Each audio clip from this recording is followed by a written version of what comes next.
Not that he'd want me back. It was the $20 he'd be after. If I hadn't taken that, he and Aunt Mabel would probably throw a shindig to celebrate my disappearance. It didn't take more than a minute to sneak across the grass and grab a pair of overalls and a shirt.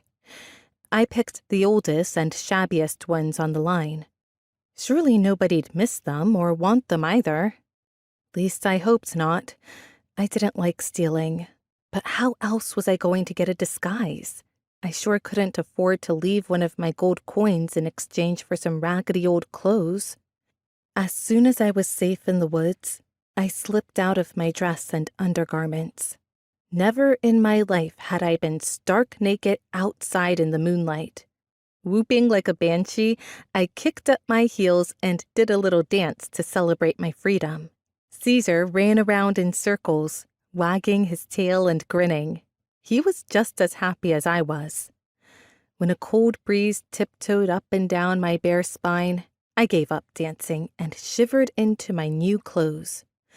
The overalls were a mite big, but that meant I had growing room, which I sorely needed. Lately, I'd been shooting up faster than Jack's beanstalk. I pulled on my shoes, thanking my stars Aunt Mabel was of a practical mind. When you have a niece waiting on you hand and foot, fetching and carrying, cleaning and scrubbing, you don't go wasting money on fancy slippers for her. She'd given me an old pair of Uncle Homer's boots and stuffed the toes with rags so's they wouldn't fall off. Frankly, they looked a sight smarter with my overalls than they had with my dresses.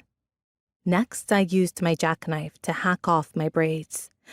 The blade was rusty, and it hurt like the very dickens, but I managed to get my hair as short as a boy's.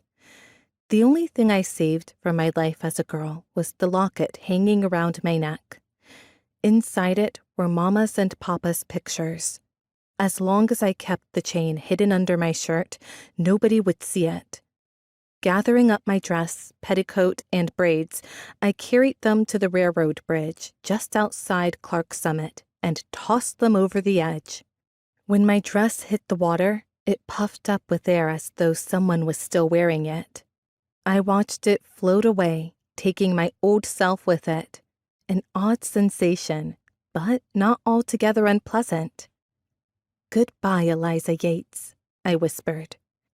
Though it was probably nothing but a muffled echo, I swear the river murmured, "Elijah Bates. Elijah Bates." It was the perfect name for my new self.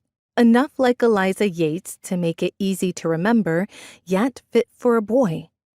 Repeating the name with every step, I ran across the bridge toward the Clark Summit train depot.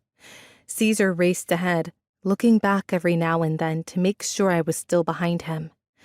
That old dog didn't care what I called myself or what clothes I wore.